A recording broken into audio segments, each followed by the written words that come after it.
네, 이어서 관심 가져보면 좋을 종목을 또 추천해드리는 증시 플러스 시간이죠. 오늘 도움 말씀 주시기 위해서 강승민 전문가 자리해 주셨습니다. 안녕하세요. 안녕하세요. 네, 이번 주에 은행 시리즈 해주신다고 말씀을 해주셨는데요. 네. 오늘은 또 어느 기업을 가지고 오셨을지 굉장히 궁금합니다. 네, 오늘은 뭐 어제 방송에서 말씀드린 것처럼 마지막으로 네. KB금융그룹 그리고 하나금융지주를 가져왔습니다. 이렇게 두 군데를 가지고 오셨네요. 네, 우리나라에서 네. 사실은 은행 1, 2위를 다투고 있는 그런 좋은 은행들이죠. 네, 그렇죠. 많은 분들이 또 관심을 많이 가지기도 하고 또 은행주에서는 별로 재미를 못 봤다 이런 분들도 굉장히 많으시고 네. 그런 가운데 있는 것 같습니다. 그러니까 IBK만 빼는 거네요. 기업은행만. 기업은행은 이번에 조금 이슈가 있어서 네. 아무래도 투자에 들어가기에는 조금 위험하다. 저는 이렇게 판단을 했습니다. 어떤 이슈가 있죠? 이번엔 뭐 사실은 펀드 사태들이 굉장히 많은데 맞다. 네, IBK에서 이번에 또 이 부분에 대해서 소비자들께 돈을 돌려주기로 결정을 했기 때문에 네. 한동안은 조금 힘든 시간을 겪지 않을까 저는 이렇게 생각을 하고 있습니다. 정확한 또 분석을 네. 해놓으셔서 네. 또 IBK는 빼고 KB금융그룹과 하나금융지주를 좀 가지고 오셨는데요. 네. 어떤 내용이 준비가 되어 있을까요? 이제 네. 기업 분석부터 좀 해볼까요? 분석부터 한번 해보면 뭐 네. 일단은 하나금융지주는 저희가 럭키금성 얘기할 때 한번 살짝 말씀을 드린 적이 있습니다. 네. 그래서 그때 사실은 이제 1982년에 금성투자그룹으로 시작을 그러니까 단자 회사로 시작을 한 거죠, 옛날. 맞습니다. 네. 그래서 그렇게 시작이 됐고요. 국민은행은 뭐 다들 아시다시피 63년에 국영그룹으로 그러니까 출범을 했습니다. 국민은행과 주택은행이 합쳐져서 지금의 네. KB국민은행이 된 겁니다. 네, 그렇죠. 그래서 그리고 근데 사실은- 둘 다 지금 이 역사를 볼 것 같으니까 다들 보험 쪽은 인수를 하면서 시작을 한 겁니까? 어떻게 됩니까? 사실은 처음에 시작을 원래 자체적으로 하려고 노력을 했습니다. 네네. 근데 자체적으로 하다 보니까 이 부분에 전문가들이 없어서 아무래도 처음에 이제 여러 번 뒤엎게 되는 그런 상황이 있었던 거죠. 그래서 네. 그런 것보다는 좀 인수전을 통해서 우리가 이쪽에 보험 전문가들을 인수해서 이쪽을 키워보자. 그래서 이제 인수전을 시작하게 됐고 네. 사실은 하나금융지주 같은 경우에 굉장히 많은 기업 인수전을 벌였고요. 국민은행 같은 경우에도 최근 뭐 한 2010년 들어서부터 굉장히 많은 인수전을 했는데 네. 최근 뭐 역사를 보시면 마지막에 둘 다 KB금융그룹은 최근에 프루덴셜 생명보험을 그리고 네. 하나금융지주 같은 경우는 더케이 손해보험을 인수하는 그런 마지막 그 과정을 거치고 있습니다. 지금 소개해 주신 우리 그 금융지주들이 다 증권, 보험, 은행 그리고 또 그 뭐죠? 이 제2금융 네. 뭐 이것까지 다 갖고 있는 거죠. 다 갖고 있습니다. 네. 그래서 사실은 뭐 정말 처음에 말씀을 하셨지만 뭐 어딜 가나 거기서 거기고 사실은 그 밥이 그 밥인 그런 네. 상황이라고 볼 수는 있습니다. 네. 그래서 어쨌든 간에 KB금융그룹과 하나금융지주 또 어떻게 시작을 했는지 이제 뭐 역사부터 이제 좀 지켜봤는데요. 네. 아까 또 IBK는 좀 이슈가 있다고 이렇게 말씀해 주셨는데 이 두 기업들도 굉장히 이슈가 있을 것 같습니다. 어떤 네. 뉴스가 있을까요? 사실은 뭐 지금 이렇다 할 큰 악재는 없는 상황입니다. 네. 사실은 뭐 항상 은행주가 악재가 있거나 뭐 좋은 호재가 있거나 그래도 크게 흔들리지 않고 이렇게 우상향해 가는 그런 좋은 모습을 보여주긴 하는데요. 특별히 올해 같은 경우는 둘 다 호재가 굉장히 많은 것 같습니다. 먼저 KB금융지주를 한번 살펴보시죠. 지금 이제 국내 금융지주사가 처음으로 발행하는 녹색 채권이라는 걸 이제 발행을 합니다. 네. 사실은 미국과 함께 지금 이제 친환경 기조가 굉장히 중요하고 ESG 선도 그룹을 하겠다 그러면서 이제 이런 녹색 채권을 첫 번째로 우리나라에서 발행을 했는데요. 이 부분이 있어서는 아무래도 KB금융그룹 역시 우리나라에서 1위 은행이다 이렇게 말씀드릴 수 있을 것 같습니다. 근데 사실 저는 ESG 쪽에 은행이 집중하는 거는 저기서 무슨 수익을 얻겠다는 것보다는 어떤 브랜드 이미지를 노리는 게 강하지 않은가요? 맞습니다. 사실은 은행도 요새는 광고에서 왜 엄청난 연예인들이 나오고 이러면서 브랜드 이미지를 점점 더 쌓아가는 그런 상황이거든요. 그래서 어떤 은행은 좀 나이 든 분들한테 인기가 많고 어떤 은행은 좀 젊은 이미지를 강조해서 젊은 사람들을 좀 더 끌어모으고 이런 경향들이 있어서 아무래도 은행들에서도 이제 우리 기업은 미국과 뭐 함께 발맞춰 나가는 굉장히 좋은 녹색 기업이다. 이런 이미지를 제고하기 위해서 이런 노력을 하는 것 같습니다. 근데 뭐 사실 소상공인들 얘기 들어보면은 정말 어려워지면 대출 회수하려고 그러고 비 올 때 우산 뺏는 게 우리나라 은행들의 대표적인 그런 건데 그렇죠. 우리 강승민 전문가 증권뿐 아니라 보험 전문가니까 제가 하나만 여쭤볼게요. 지금 이렇게 우리 4개의 금융지주들을 소개를 하는데 보험이라는 섹터만 놓고 볼 적에 그 4개 중에 어디가 좀 경쟁력이 강합니까? 사실은 국민은행이 굉장히 오랫동안 보험을 손해보험을 특히 네네. 네. 잘 영위해 왔고 사실은 생명보험 파트를 정리하는가 싶더니 프루덴셜을 인수하면서 굉장히 또 탄탄하게 나아가고 있거든요. 네. 그 부분에서 아무래도 국민은행이 역시 덩치가 크다 보니까 잘 해나가고 있는데 제가 볼 때 최근에 가장 주목할 만한 점은 하나은행이 더케이 손해보험을 인수한 점입니다. 네. 네. 더케이 손해보험이 아시다시피 이제 우리나라 교직 공무원들의 이런 보험을 담당하는 회사인데요. 그 부분을 흡수함으로 인해서 교직 공무원들의 이 자산들을 굉장히 많이 끌고 왔다고 볼 수가 있습니다. 근데 사실은 그쪽은 이렇게 얘기하면 좀 그렇지만 철밥통이라고 해야 되나요? 그렇죠. 네. 네. 그렇잖아요. 그래서 안정적으로 좀 가져갈 수 있을 것 같은데 네. 맞나요? 네, 맞습니다. 그런 부분에서 아무래도 하나은행이 굉장히 외환부터 시작해서 우리나라 공무원까지 탄탄하게 이 기업을 다져나가고자 하는 그런 이미지가 더 보입니다. 그러니까 전 하나 궁금한 게 어쨌든 간에 은행들이 증권도 인수하고 보험도 인수를 해서 뭐 이 종합시장을 차린 거 아닙니까? 네. 그랬을 때 보험만 놓고 볼 적에 삼성생명이나 옛날에 대한생명, 하나생명 같은 네, 경우가 네. 금융지주가 보유하고 있는 그런 보험, 생명보험 때문에 위협을 받을 정도입니까? 어떻습니까? 시장 변화가 어떤가요? 사실은 그래서 굉장히 말이 많습니다. 이제 사실은 보험회사들한테 은행을 열 수 없게 하는 이런 제한법이 있거든요. 네. 그런데 은행들에서는 그런 제한 없이 이제 여러 사업들을 다 영위하고 있지 않습니까? 네. 그래서 아무래도 이런 금융법이 좀 바뀌어야 된다는 자성의 목소리를 나오고 그러니까 있습니다. 삼성생명이나 하나생명은 은행을 갈 수 없는데 네, 은행은 얼마든지 생명보험이나 손해보험을 할 수 있다. 네. 그러니까 이게 기울어진 운동장이다. 네. 그래가지고 삼성이나 한화가 시장을 많이 뺏겼나요? 어떤가요? 사실은 굉장히 많이 뺏어서 오고 있는 중입니다. 아. 특별히 이제 사실은 저희가 대한생명 때부터 하나생명이 이 공무원들을 주로 타겟층으로 많이 해왔는데 이 부분이 더케이 손해보험을 뺏기면서 지금 하나은행으로 굉장히 많이 넘어간 상황입니다. 그렇죠. 왜 대출 받으러 은행 창구에 가보면 해주면서 보험 상품 하나 가입해 주십시오 하는 그렇죠. 얘기 자연스럽게 하잖아요. 네, 맞습니다. 그러니까 결국 이 고객 접점이 아무래도 은행이 강하기 때문에 결국 삼성이나 하나로부터 시장을 뺏어오는 거다 이렇게 봐야 되겠네요. 네, 맞습니다. 그래서 훨씬 그런 부분에서 그래서 아무래도 요새 뭐 길거리에 보다 보면 뭐 보험을 가입할 수 있는 조그만 창구가 있다든지 이런 것들이 생겨나는 것도 자꾸 은행을 또 따라가 보려는 그런 노력 중의 일환으로 생각이 됩니다. 하나금융지주 지금 두 개를 이렇게 갖고 오셨잖아요. 네. 일단 그 하나금융지주의 뭐라 그럴까 좀 강점이라고 해야 될까요? 네. 그런 게 있을까요?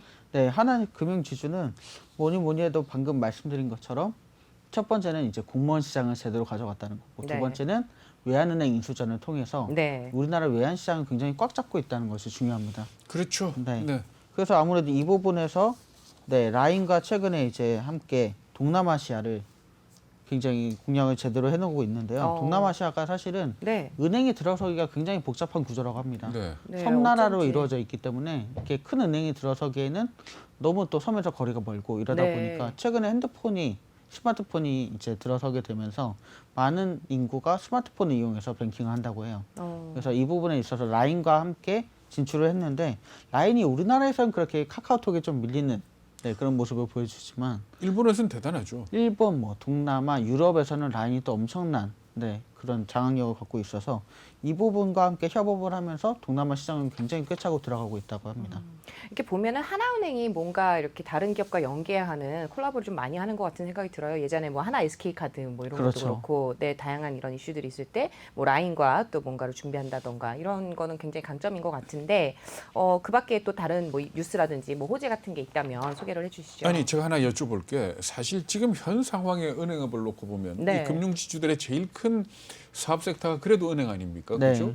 그러니까 뭐 장사 잘 되고 그 밥에 그 나물이지만 서로 시장 적당히 나눠가면서 내가 1위 네가 2위를 하고 있지만 지금 은행으로 봐서 제일 큰 경쟁자가 카카오뱅크 뭐 이런 것들 아닙니까? 그렇습니다. 여기에 준비할 만한 어떤 그런 움직임은 있나요? 그런 준비도 굉장히 많이 해놓고 있습니다. 특히 이제 하나금융지주 같은 경우를 보면 마이데이터라는 사업을 네. 이제 본격적으로 뛰어들고 있는데요. 네. 지금 이제 그동안 말씀드린 것처럼 은행들 뭐 대주주다 그래서 이제 뭐 뛰어들지 못하게 했는데 이제는 카카오페이와 하나은행 이 두 군데가 마이데이터라는 걸 이제 금융당국에 신청을 했습니다. 그래서 모든 것을 핸드폰 안에서 뭐 증권부터 시작해서 모든 이 뱅킹 서비스들을 해낼 수 아니 있는 그런 카카오하고 서비스를 하나가 하는 거예요. 같이 하는 겁니까? 같이 하진 아, 않습니다. 그래 다른 거죠. 네, 카카오도 신청을 했고 네. 하나은행도 신청을 했습니다. 근데 네. 이제 은행 중에는 하나은행만 신청을 했기 때문에 이 부분에 있어서 하나은행이 또 이 부분을 좀 더 선도할 수 있지 않을까 생각을 해봅니다. 근데 요새 비즈니스 영역에서 제일 큰 화두가 MZ 세대 아닙니까? 네, 그렇죠. 그렇게 볼 적에 사실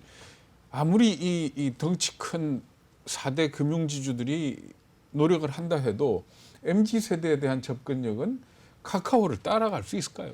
아무래도 카카오톡을 쓰고 있기 때문에 그 부분에서는 굉장히 힘들 거라고 큰 보는데요. 돈을 주고 카카오를 인수해 버리는 건 낫지 않을까? 어쩌면 네, 그런 기업이 나타날 수도 있겠다 저는 그런 생각을 합니다. 특히 어. 뭐 저희가 뭐 S 그룹이라든지 네. 네, 이런 네. 돈이 많은 그룹에서는 카카오 한번 노려볼 만하지 않을까. 네. 카카오뱅크. 카카오뱅크도 그렇고요. 네. 사실은 카카오톡 자체를 인수한다면 전 세계적으로 뭐 전자제품 시작해서 이런 것들을 제답할 수 있는 엄청난 시장이 마련이 되기 때문에 뭐 그거는 소설이니까. 그렇죠. 이렇게 소설이라고 얘기를 했는데 알고 봤더니 막 인수 진행되고 있고 이런 건 아닌가요? 글쎄요. 네, 한번 지켜보겠습니다. 네, 지금 뉴스와 호재에 대해서 좀 다뤄주고 계시는데 네. 하나금융투자 뭐 보니까 하나금융투자 하나금융지주죠. 네. 하나금융투자는 증권 쪽이고, 네, 하나금융지주입니다. 올해 또 ESG 경영에 대해서 또 이제 기사가 많이 나왔네요. 네, 맞습니다. 그래서 뭐 지금 이제 그린론이 굉장히 네. 화두가 되고 있습니다. 그래서 이제 여러 기업들이 ESG에 발맞춰서 나가고 있는데 이 그린워싱이라는 게 또 굉장히 화두가 되고 있다고 합니다.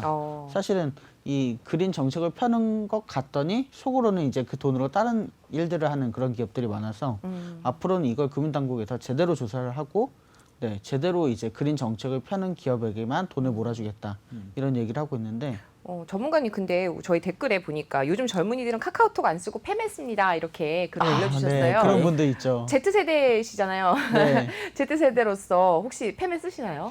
페메도 쓰긴 하는데요. 네. 보면 페메가 이제 아주 젊은 대학생층에서 좀 늘어나고 있는데 아직 20대 중후반에서는 그렇게 강한 힘을 발휘하지 못하는 것 그러니까 같습니다. 정말로 Z세대가 네, 말 그대로. 네. M세대신가요, 혹시? 저는 딱 그 정도 딱 가운데에 있는 것 중간이세요. 같습니다. 네, 대충 이제 가늠하실 수 있을 것 같은데, 지금 또 팸메가 뭔가요라고 생각하시는 분들도 계실 것 같아서, 네, 이제 SNS 중에서 이제 페이스북이 있잖아요. 네, 페이스북에 메신저를 쓰는 걸 팸메라고 하죠. 네. 그래서 사실은 페이스북에서도 카카오톡을 따라해서 우리도 금융 서비스를 마련해 보겠다 이런 얘기들이 계속 나오는 이유가 거기에 있는 겁니다.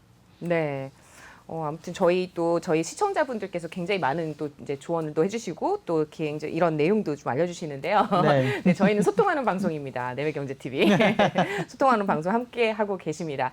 네, 계속해서 하나금융지주와 또 KB금융지주에 대해서 좀 알아볼 텐데요. 네. 하나금융지주 어떤 뉴스가 있나요? 네, 뭐 하나금융지주는 이제 뭐 그 정도 그리고 마지막으로 가장 중요한 게 역시 네. 외환 쪽입니다. 그렇죠. 뭐 네, 그래서 이제 그린론이란 걸 또 이제 뭐 했다 이런 얘기도 있지만 이번에 외국에서 지금 이제 ESG 채권을 발행하는 데 성공을 했는데 보통은 우리나라가 이자를 주고 외국의 자본을 끌어오지 않습니까? 네. 근데 이번엔 재밌게 이자를 받으면서 외국 자본을 끌어오고 있습니다. 네. 사실은 이 부분이 또 굉장한 저는 능력이라고 생각을 합니다. 네. 우리나라가 아무래도 선진국들에서 이런 자금을 끌어올 때는 굉장히 많은 노력도 필요하고 사실은 우리가 조금 손해를 보면서 한 가지를 내주고 한 가지를 얻어온다 이런 얘기들을 많이 하는데 그런 거와 달리 이번에는 오히려 이자도 받아오고 돈도 끌어오는 엄청난 성과를 냈다고 하는데요. 이 부분에 있어서 아무래도 하나가 네, 외환 시장을 좀 더 꽉 잡아 나갈 수 있지 않나 저는 이렇게 생각을 해보고 있습니다. 근데 사실 이 금융업이라는 거는 큰 트렌드로 나가는 거기 때문에 네. 뭐 한두 개 잘한다고 금방 바뀌거나 뭐 이러지 않아요. 수익이 나거나 네. 물론 뭐 잘못해서 기업은행처럼 뭐 이런 손실을 입을 수는 있지만은 그런 한두 개가 어떤 방향을 바꿔놓는다기보다는 아까 말씀하신 것처럼 어떤 MZ 세대의 큰 흐름에 따라가냐 못 따라가냐 이런 것들이 더 중요하지 않을까요? 네, 맞습니다. 그런 의미에서 볼 때 기업 실적은 어떻습니까? 사실은 두 기업 다 기업 실적은 굉장히 좋습니다. 그 시가총액으로 보면 어쨌든 간에 KB가 압도적인 1위죠. 압도적인 1위입니다. 이건 뭐 불변의 진리고요. 네. 네, 이 부분에 있어서는 뭐 많은 분들이 아시다시피 야, 국민은행이 역시 최고다 이런 말씀들을 굉장히 많이 하시는 것 같습니다. 뭐 시가로 볼 때나 뭐 여러 가지 면으로 봤을 때도 뭐 국민은행이 굉장히 앞서 나가고 있는 것 같고요. 네. 제가 볼 때는 이 부분을 따라잡기에는 앞으로 좀 네, 하나은행도 더 많은 노력을 해야 되지 않을까 이렇게 바라보고 있습니다. 네, 지금 주로 보니까 뉴스나 이런 것들이 하나금융지주에 좀 많이 치우쳐 있는 것 같은데 KB금융지주는 뭐 다른 큰 이슈가 별로 없나 보죠? 그게 아니고 아마 그럴 겁니다. 네. 하나금융지주가 홍보실이 좀 강하고 아, 그렇죠. KB가 아마 홍보실이 좀 아마 느슨한 것 같은데 그게 시작이 하나 같은 경우에는 단자세에서 시작했다 그랬지 않습니까? 네, 그렇죠. 그러니까 그 기업 문화가 좀 민간적인 성격이 굉장히 남아 있고 국민금융지주 같은 경우에는 이게 국민은행에서 시작을 했기 때문에 네. 공무원적인 아, 색깔이 아주 많이 남아 있는 조직입니다. 네. 그래가지고 이 하나는 조그만 것도 막 부풀려서 보도를 하고 국민은 좀 직원들이 아마 말을 잘 안 들을 겁니다. 뭐 그럴 수도 있지만 사실은 워낙 또 사실은 그런 게 있지 않습니까? 삼성도 뭐 요새 광고를 좀 본격적으로 하고 있는 편이긴 하지만 우리가 1위 기업이다 그러면 이미 기업 이미지를 가지고 있기 때문에 탄탄하게 가고 굳이 있기 안 하겠다? 때문에 굳이 뭐 우리가 그렇게까지 해야 되나 이런 느낌도 약간 있는 것 같습니다. 네. 근데 김기성 앵커님 말씀대로 이제 그런 부분이 어느 정도 상당량 좀 미치고 있는 것 같은데 그러다가 1등 자리를 뺏기는 경우도 있거든요. 그러니까 지금 이제 뭐 제가 은행 관련 기사를 좀 쭉 보다 보니까 KB금융그룹이 신한은행이 조금 밀리는 파트가 생겨났다 이런 기사들이 조금씩 슬슬 나오고 있더라고요. 네. 그러니까 제가 90년대 초반에 은행을 출입을 했었거든요. 그때만 하더라도 이 하나은행은 글쎄요. 뭐 지금 그렇게 크지 없어진 않았죠. 예, 네, 없어진 네. 뭐 평화은행이나 뭐 이런 그렇죠. 은행 정도 수준으로 생각을 했었는데 맞습니다. 글쎄요. 그게 주인이 있으니까 그러니까 민간기업적인 성격이 강하니까 이게 가능했다. 성장이 또. 예. 네, 맞습니다. 오너가 있어야 아무래도 성장하는 데도 그렇죠. 좀 또 빨리 아무래도 뭐 대기업에서 나온 지금 출자가 뭐 있기 때문에. 하나금융그룹은 어쨌든 간에 이것도 저 국민연금이 제일 대주주죠. 맞습니다. 사실 은행 같은 경우에는 네. 국민연금에서 은행, 증권, 보험 모두 그렇습니다. 네. 국민연금에서 많은 투자가 들어가고 있고요. 아무래도 은행 특히 뭐 증권, 보험은 외국 자본에 투자를 많이 합니다. 그렇죠. 보니까 외국의 지분율이 다 60%를 넘는 것 같더라고요. 네, 맞습니다. 그러니까 어떻게 보면 외국은행이죠. 아, 그렇군요. 네. 네. 그래서 뭐 지금 또 저희 시청자님께서 배당이 굉장히 매력적이다. KB금융지주가 배당이 매력적인 것 같다라고 하는데 맞나요? 어떤가요? 네, 맞습니다. 지금 사실은 제가 이번 주에 은행주를 쭉 갖고 온 게 중간 배당 때문이죠. 맞습니다. 중간 배당이 올해 드디어 이루어지는데 이 중간 배당에서 또 배당 제한이 풀리는 네. 이런 엄청난 호재가 있습니다. 얼마나 배당할 것 같아요? 제가 볼 때 작년에 배당 제한을 뒀는데 30%였거든요. 네. 뭐에 30%? 액면가에 30%? 네, 아니면- 인명가의 30%. 네. 근데 올해 같은 경우에 풀린다면, 그러니까 제가 뭐 증권가에서 조금씩 나오는 뉴스들을 보니까 지금 국민은행 같은 경우는 40%를 넘게 배당할 가능성이 크다 이런 얘기가 나오고 있고. 700원 얘기가 나오더라고요. 네, 맞습니다. 오. 그래서 제가 볼 때는 국민은행으로 아무래도 굉장히 많은 자금이 들어가지 않을까 이런 예상을 하고요. 하나은행도 사실은 한 600원에서 650원 정도로 바라본다 이런 얘기를 하더라고요. 네. 그래서 많은 분들이 이번에 배당에 들어가게 되면 두 번의 배당을 받게 되는 거니까. 그러니까 지금 6월 이전에 주식을 사가지고 권리락 회복하고 난 뒤에 팔면은 지금 현재 국민은행 KB금융지주 가격이 6만 원이 좀 안 되니까 네. 만약에 700원으로 결정이 되면 단시간에 1% 이상의 1.5% 정도의 배당을 받는 거 아닙니까? 그렇습니다. 어떻게 보면은 네, 연말까지 기다려서 네, 이자 받는 것보다 나을 수 있는 그렇죠. 상황이죠. 그렇죠. 네, 굉장히 또 매력적으로 보이는 게 맞는 것 같습니다. 지금 실적 분석 좀 비교를 좀 해봐 주실까요? 네, 사실은 해양 그래프를 항상 이제 비교를 해오지 않습니까? 네. 근데 이번에는 제가 항상 모든 이런 뭐 증권가 분석에서 약간 이렇게 더 좋은 가격을 제시하는 편이었는데 네. 이번에는 모든 증권사는 아니지만 증권사에서 저보다 더 높은 가격을 제시를 했습니다. 아, 그래요? 네, 우선 뭐 KB금융 한번 보시면 네. 제가 이번에도 해안선 그래프를 보니까 현재가가 이제 어제 종가 기준으로 네. 57,900원이었는데 제가 분석을 했을 때는 여기서 한 12,000원 정도 올라갈 가능성이 있다 이렇게 분석을 내놨거든요. 한 7만 원 조금 안 되게. 네, 그랬는데 하나금융투자 그리고 키움에서는 78,000원 가격을 내놨습니다. 어이구. 네, 그러니까 저보다도 뭐 저의 한 2배 정도 되는. 지금 저게 KB 겁니까? 네, 지금 나오는 게 KB 겁니다. 근데 이게 제가 볼 때는 조금 위험하게 얘기한 게 아닌가 싶긴 한데 다른 회사들에서도 대부분 네. 굉장히 저보다 상향해서 내는 부분들이 많아요. 그러니까 우리 강 전문가는 7만 원 정도를 1차 목표로 보는데 네. 증권사에서 제시한 거는 7만 8천 원까지도 제시를 하고 있다. 이 네, 말씀이죠. 음. 해안선 그래프를 볼 때 그렇게 전망하는 게 일리가 있나요? 어떻게 보세요? 제가 볼 때는 조금 과합니다. 아, 네. 그래요. 왜냐하면 전고점이 지금 이제 69,000원대거든요. 네. 네. 근데 78,000원까지 가려면 전고점을 뚫고 한참을 더 가야 됩니다. 네. 그렇기 때문에 제가 볼 때 뭐 중간 배당과 뭐 초과 배당 이런 것들을 많이 고려를 하더라도 78,000원까지는 좀 무리가 있다 이런 생각이 들고요. 짜고 치는 66,000원. 고스톱 아닙니까? 약간 그런 느낌이 있죠. 서로 밀어주기 하는 거 은행이니까. 아닌가. 특히 뭐 하나에서 네, 국민 좀 밀어주고 네. 키우면서 또 뭐 하나 좀 밀어주고 이런 느낌이 조금 있긴 한데 네. 어쨌든 이 정도까지 올라가지는 좀 힘들지 않을까 싶고요. 제가 이번엔 조금 보수적으로 말씀을 드리면 69,000원까지는 안 되고 한 62,000원까지는 바라볼 수 있다. 아주 그러니까 보수적으로 보면은 지금 현재에서 한 5천 원 정도, 한 10% 정도 오르는 걸로 네. 목표를 잡는 게 제일 안전하다. 제일 안전하고 제가 드리는 건 20% 정도. 20%. 네, 10,000원 정도 올라가는 거. 그 정도 가격을 말씀드립니다. 네. 그러면은 KB금융은 그렇고 하나금융은 네. 어떤가요? 네, 사실은 하나금융도 네. 굉장히 하나금융의 당황스러운- 해안선 그래프가 어떻게 되죠? 네, 하나금융도 굉장히 고생을 많이 했습니다. 해안선 그래프 보시면 이 중간선을 굉장히 많이 터치하는 모습을 보이죠. 저기에서 굉장히 많은 실적 하락이 있었습니다. 그럼에도 불구하고 지금 이제 최전고점을 한 5번 정도 찍어주고 있는 모습을 네. 보여주고 있는데요. 제가 볼 때는 이제 이번에 이 중간 전고점을 뛰쳐나오면서 해안선도 뛰쳐나왔거든요. 네. 그래서 지금 최전고점까지는 올라갈 것으로 보이는데 그래서 저는 56,000원을 제시를 해드립니다. 근데 지금 보니까 최고가 또 68,000원입니다. 그래서 어디서 68,000원을 제시했죠? 키움에서요. 그리고 그래요? 하나금융투자에서도 네. 아무래도 자회사다 보니까 그런 느낌이 있는데 네. 68,000원을 제시를 했습니다. 지금 현재 주가가 얼마죠? 지금 현재 주가는 46,900원이었습니다. 46,900원에서 68,000원. 네, 그러니까 2만 원 오르면 거의 뭐 네, 30몇 % 이상 오르는 40%를 정도를 예상한 것 같습니다. 네. 제가 볼 때는 이 정도까지는 좀 무리가 있다 좀 싶고요. 아니면 말고식 전망 아닙니까? 네, 약간 조금 자회사니까 조금 강하게 내놨다 이런 느낌이 있는데요.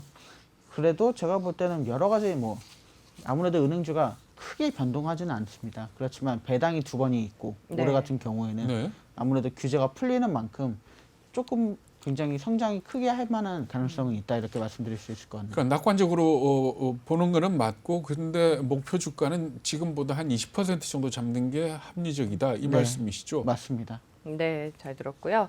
끝으로 투자 포인트 좀 정리를 해볼까요? 네, 뭐 투자 네. 포인트 제가 항상 뭐 오늘도 이제 균등하게 한번 잡아봤는데요. 먼저 KB금융부터 말씀드리면 아까 말씀드린 것처럼 녹색 채권 국내 처음으로 만들었다는 게 굉장히 좋은 이슈가 있고요.